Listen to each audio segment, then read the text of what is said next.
tous et à toutes, bonsoir. Aujourd'hui, on se retrouve pour une nouvelle vidéo.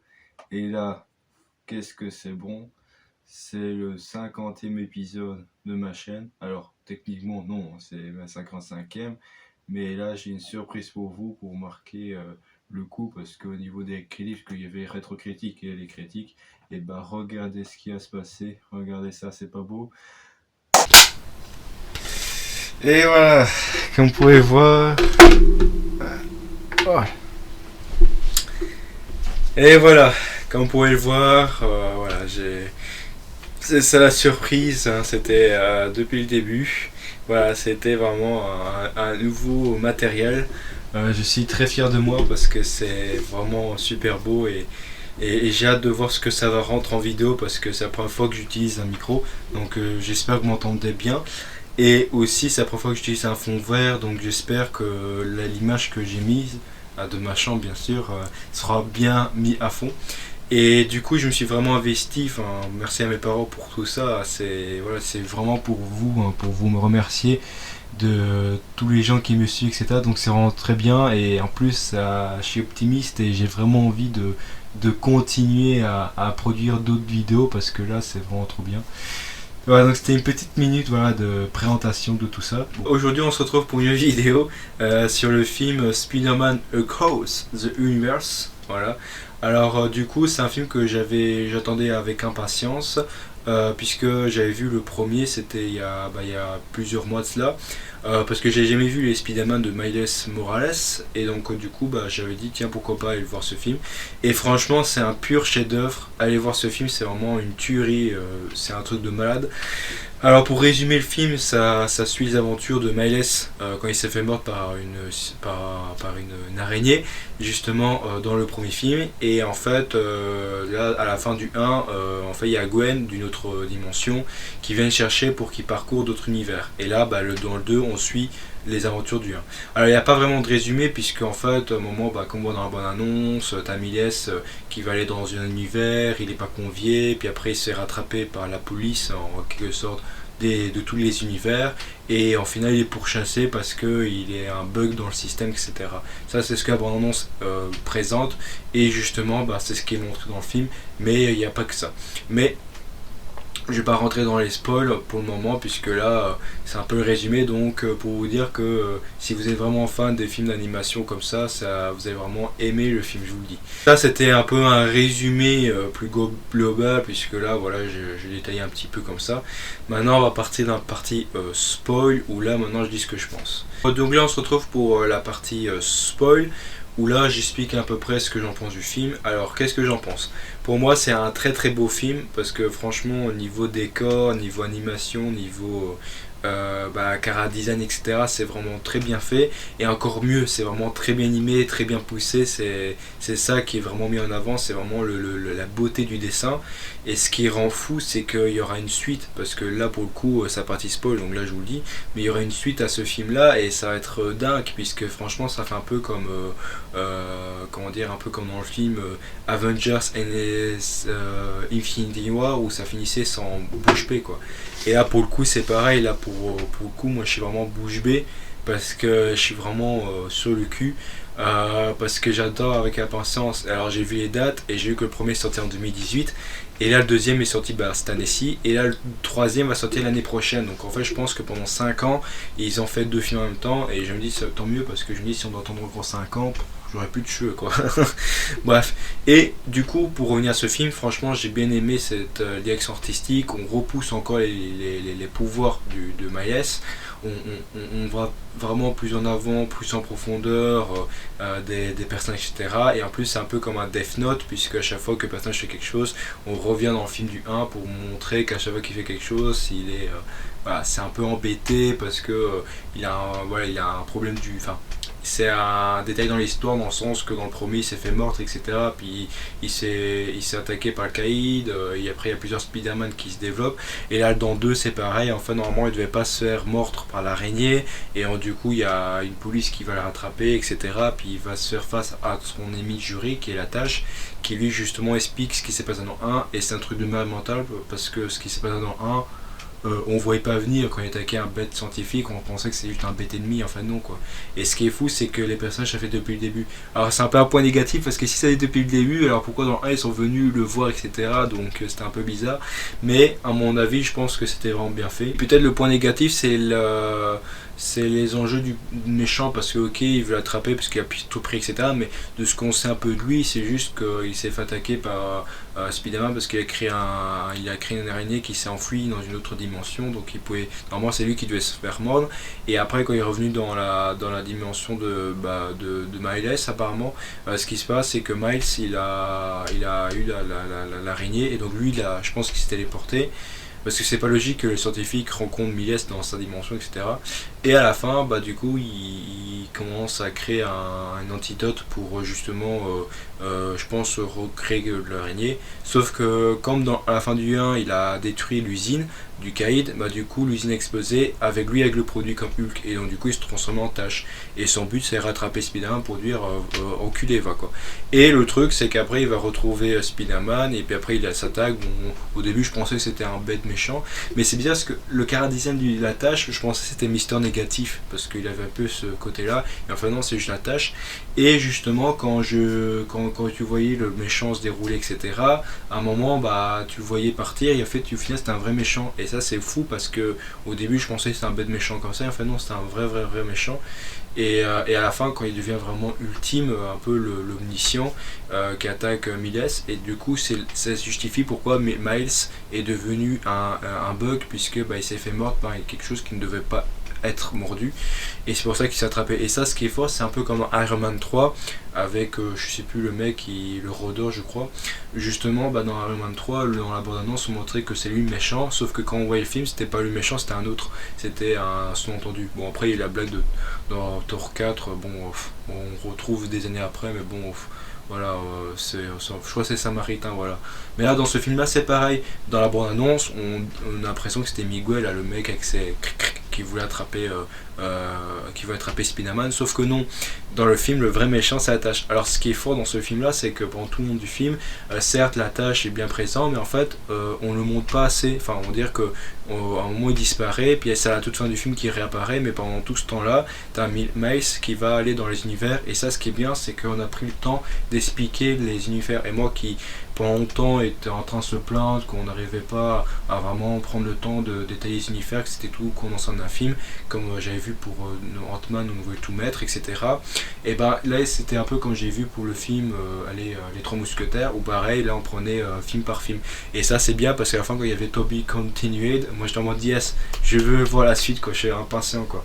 Et en plus ce qui est drôle, c'est que dans le film il y a vraiment, ils étaient allés plus loin dans les multivers, puisqu'on mettait même des vrais acteurs.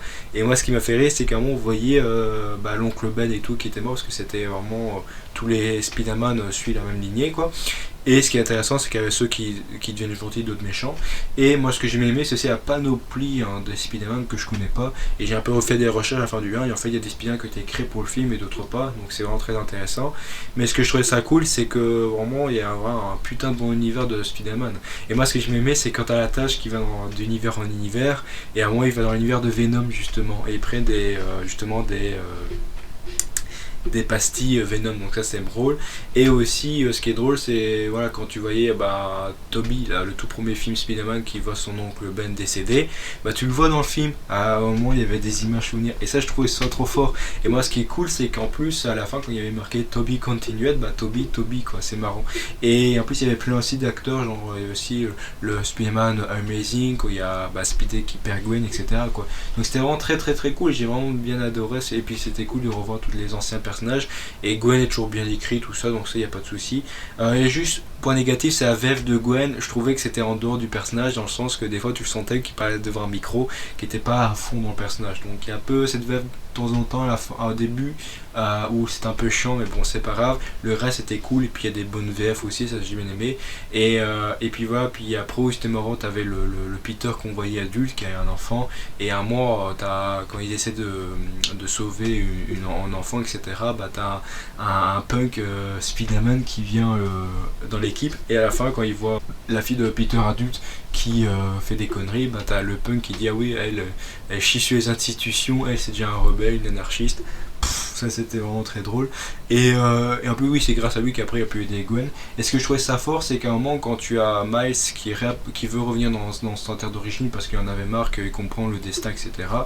Eh bien en fait, à un moment tu voyais qu'il est revenu chez lui, mais à un moment tu voyais que c'était pas vraiment chez lui, parce qu'à un moment au début je voyais pas trop, et à la fin je me suis dit mais en fait c'était pas l'univers où il est, et en fait non, il s'était porté dans l'univers de la tâche justement, et dans cet univers on apprend que Miles est devenu le rôdeur avec son oncle, et normalement ça a dû être ça dans le premier film en fait, le Miles qui a dû être le rôdeur avec son oncle, et waouh, et ça c'est un truc de fou parce que franchement, le fait que t'as son père qui est une capitaine qui est décédé, comme c'était dans le destin, et franchement, c'est vraiment une putain de bon chef-d'œuvre parce que dans l'ère 2, enfin 42 où il s'était porté, et ben en fait finalement ça aurait dû être ça hein, sa vie quoi. Et là maintenant il arrive à être dans un univers où c'est pas le cas, et c'est un truc de malade parce que le fait que l'araignée a dû mordre quelqu'un dans un autre univers, ça peut peut-être sauver d'autres univers.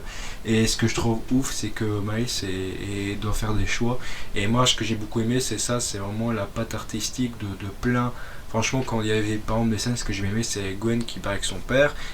Et ben du coup, il y a des scènes où tu vois Gwen qui est colorée, pasteurisée, et le père aussi pastelisé comme ça avec du pastel et tout, avec de la gouache. Et il y a le décor qui est vraiment pas, qui est vraiment comment dire pur, normal, tu vois. Et que on me mettait plus en avant les pères, et puis des fois il y avait des jojos bizarres comme ça, c'était vraiment très très drôle, et ça j'ai vraiment bien apprécié ce côté là, j'ai vraiment bien aimé ce coup là franchement ça c'est vraiment un bon film, c'est allez le voir, c'est vraiment un pur chef d'œuvre.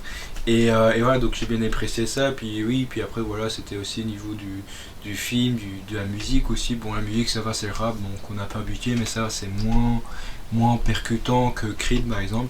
Mais bon, j'avais bien apprécié ce côté-là, cet enjouement-là. Puis Miles est devenu le Spider-Man que j'aime parce qu'il est vraiment très très fort. Et c'est vrai que c'est un peu dommage parce que dans le 1, on voit qu'il apprend les compétences. Et dans le 2, on apprend qu'il s'est téléporté, enfin quasi, mais c'est être invisible, c'est être vite, tout ça, donc c'est vraiment le Spider-Man le plus fort.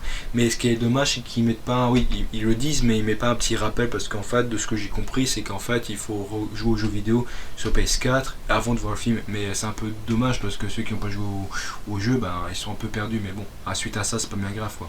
Mais j'ai vraiment bien apprécié ce film là pour ce côté voilà, les enjeux, la façon dont voilà, Miles est pris par le scénario, etc., qui est mis en avant. Et moi ce que j'ai bien apprécié, c'est le fait qu'on montre pas trop le méchant, qu'on montre trop de choses, et c'est bien à ce côté là que Miles il découvre plein d'amis et tout, et que même à la fin finalement sa conception de sa vie est retirée. Et ce que j'ai bien aimé, c'est qu'il y a aussi l'arc narratif de Gwen qui est aussi bien ajusté, ou avec son père, etc., et le fait qu'elle prend des décisions, des choix, etc., et franchement c'est bien, c'est vraiment un pur chef d'œuvre, on voit pas le temps passer, donc c'est vraiment, j'ai vraiment bien aimé ce film, c'est quelque chose de beau quoi, c'est vraiment très très beau, je vous les invite à aller voir ce film parce que vous allez passer un très bon moment. Et puis voilà, puis après j'ai pas grand chose à dire, c'est vrai que la vidéo va être courte, contrairement à ce que j'aurais pu dire pour Gardien Galaxy 3 où j'étais vraiment pris dedans. En fait j'aimerais bien dire plein de choses, mais j'ai tellement été pris par le film que j'ai pas grand chose à dire. Alors c'est vrai que j'ai eu des critiques qui sortaient qui avaient plus de 40 minutes. Ah bon, c'est pas grave, moi je suis seul, je suis pas non plus éclaté avec quelqu'un, donc j'essaie de repenser à tout ça. Mais sinon c'est pas bien grave si la vidéo est un peu courte, ça je m'en fous un peu. Mais je veux dire c'est que franchement allez-y, allez voir ce film, c'est du pur génie. Franchement moi j'ai bien apprécié ce côté là on est pris dedans, le dessin aussi quand il était dans les univers. Et ça c'est bien, c'est qu'à un moment il parlait de Doctor Strange 2, de Doctor Strange, oui dans le 2 aussi parce qu'il y a multivers, mais je veux dire c'est que dans Doctor Strange justement il y a Gwen qui connaît pas, donc c'est dans un univers ou un autre où il y a Doctor Strange et tout.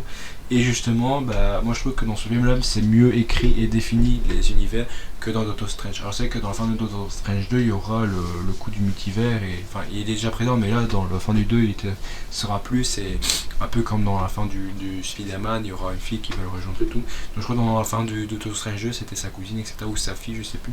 Mais ça peut être intéressant parce que en même temps ça règle aussi cette côté de Spider-Man No Way Home, où justement avec le clash entre Sony et Marvel, bah du coup avec les droits, bah non, comme Sony a les droits de Spider-Man, bah du coup voilà, le problème c'est que maintenant Marvel a dû s'en séparer, c'est pour ça que dans No Way Home Spider-Man n'existe plus dans la continuité, etc. Donc du coup ils ont repris, et c'est justement pour ça que dans Miles Morales ils ont mis en avant les Spider-Man de Sony quoi, et ça c'était très très osé, mais ils ont pas mis non plus avec le mec là qui joue Spider-Man dans les Marvel, je sais plus comment il s'appelle, mais voilà, pour dire que j'ai vraiment bien apprécié ce côté-là, et ça explique pourquoi aussi des fois on voit des trucs dans Sony. Et en tout cas, c'était pas vraiment perturbant. Je trouve que c'est vraiment un des meilleurs films, j'ai même le meilleur des meilleurs films, même au-dessus des Toby, parce que je trouve que niveau moral, niveau c'est beau. Tout est au-dessus, et franchement le fait que quand tu fais quelque chose dans ton destin et que tu le changes ou pas, la conception de ta vie va changer, que si tu ne l'aurais pas fait, elle serait autre quoi. Donc ça c'est intéressant, mais en même temps tu sais pas en fait. Le destin va changer au nombre en ta faveur ou quoi, ou pas quoi. Donc c'est vraiment pour ça, j'ai trouvé ça très intéressant, et franchement j'ai hâte d'en savoir plus et de découvrir l'univers, parce que moi j'aime beaucoup Miles. Moi c'est un personnage que j'aime beaucoup dans Miles. Bon, c'est vrai que j'ai pas trop joué aux jeux vidéo parce que je n'avais pas le jeu, parce que sur PS4 quand même. Mais c'est que voilà, j'ai vu des let's play, enfin j'ai vu que c'était un très beau jeu, et j'ai vu qu'il y aura la suite quand il y avait la conférence de PlayStation justement. Donc ça peut être intéressant, et franchement j'ai hâte de voir ça. Que le méchant, la tâche, je pense que la tâche c'était peut-être un ennemi secondaire, comme on peut voir dans plein d'ennemis dans Justice League, mais là pour le coup ils ont vraiment rendu très intéressant le méchant, et pour le coup j'ai vraiment bien apprécié ce côté là de vrai méchant hardcore, comme on n'en fait plus du coup. J'ai vraiment hâte de voir la suite, et en fait ils ont vraiment rendu vraiment badass, et on voit vraiment qu'il est méchant. Mais comme j'ai dit, c'était un peu négatif, parce que les motivations du personnage c'était juste parce que voilà, il a été trahi par son destin, et que du coup maintenant il veut se venger de Spider-Man, sachant qu'en plus Spider-Man n'a pas vraiment ouais, s'il y a quand même une belle motivation, parce que justement à cause on prédit qu'il a injecté qu'il s'est injecté, du coup il a perdu tout, sa famille, ses copines, donc ouais il a vraiment tout perdu, donc il veut tout prendre. Et franchement c'est un des plus beaux méchants. Et le problème c'est que tu vois ce genre de méchant là, qui sait contrôler les univers, etc. En fait, à côté d'un Thanos, il est plus fort qu'au même d'un Galactus. Et ça qui est un peu ouf en fait dans les méchants, en fait, que Marvel n'a pas réussi à faire ça, et c'est pour ça qu'avec les multivers, je sais pas comment ils vont faire, puisque là, chez Sony, le méchant il est quasi imbattable quoi. Donc, parce que quand tu veux taper, en fait, il y a son trou qui rentre dedans et qui sort dedans quoi. Donc mais j'ai vraiment bien aimé quand il y avait ce genre de plein d'univers, quand il y a un peu cartoon, Lego, tout ça. C'est vraiment très beau. Ce film-là est beau dans l'admiration, dans la contemplation. C'est vraiment ça qui est imprimé, et c'est ça qui est beau en fait dans ce film. C'est le fait que justement on puisse voir une belle contemplation de tous ces univers qu'on n'avait pas la chance de voir dans les Doctor Strange 2. Mais c'est vraiment très très beau. C'est un peu comme aussi dans Galaxy 3, où quand il va de galaxie en galaxie, t'as aussi il se transforme et tout. Non, c'est dans Galaxy 2, pardon, où il y a le père j'ai plus le mec là avec son pistolet. J'ai vraiment bien apprécié ce côté là de film, hein. C'est vraiment un pur vrai film de super-héros quoi. Et moi je me suis maté le générique de Spider-Man, le film quoi, pour être vraiment dans le film quoi. Enfin, ça c'est vraiment très très beau quoi. Je regarde un peu l'heure qui est, et il est presque 20 minutes, et moi ça m'embête parce que je voudrais faire plus, parce que j'ai vu que d'autres ont fait beaucoup de minutes, donc je me demande qu'est-ce qu'ils peuvent en dire plus. Mais bon, moi je suis pas les autres, je dis juste que voilà, j'ai fait ce que j'ai pu, voilà, je dis juste que c'est une belle vidéo, que voilà, franchement allez voir ce film. C'est tout ce que j'ai à dire. Et aussi pour finir, j'espère que mon micro vous plaît, que en plus regardez, j'ai aussi mon petit Clapman. Alors je sais pas si ça se voit parce que j'ai l'impression que c'est à l'envers, mais en gros c'est marqué Cinézac, le numéro du film là, et critique et Zach. Donc voilà, en fait, et du coup à chaque film je vais faire ça comme ça. Voilà, donc pour vraiment annoncer ma prochaine vidéo, du coup c'est pas fait fort parce que je sais pas au retour comment c'est, est-ce que ça va être fort ou pas, donc on verra. Et franchement je suis vraiment content parce que je suis vraiment investi, parce que j'ai envie vraiment de me lancer sur ma chaîne YouTube, et j'ai fait beaucoup de vidéos pour me lancer, et dernièrement j'arrive à avoir une petite vague, donc ça c'est très bien. une petite snack nation. Donc voilà, donc j'espère que ce format vous plaît. Ça va évoluer bien sûr parce que là pour le coup je débute, donc voilà, j'essaie vraiment de faire au mieux. Donc j'espère que mon format vous plaît justement de nouveau. De toute façon j'ai pensé que dans les mois à venir, je créerai peut-être une autre chaîne YouTube pour faire d'autres trucs parce que j'aimerais vraiment me lancer à fond sur YouTube et faire beaucoup de trucs, des choses qui me plaisent, et choses faciles et accessibles à faire bien sûr, etc. Donc sur ce, je souhaite une bonne journée à vous. Merci de m'avoir écouté. N'hésitez pas à liker, à partager, à commenter. Surtout, voilà, abonnez-vous, c'est très important pour moi. Et merci pour tous ceux qui me suivent. Je vous remercie sincèrement. Vous m'aidez beaucoup. Et du coup, je vous remercie beaucoup. Et je serai présent, bien sûr, tout le temps, il n'y a pas de souci. Donc voilà, donc sur ce, je vous dis à la prochaine et merci de m'avoir écouté. Et oui, et à bientôt pour de prochains épisodes, bien sûr. Au revoir.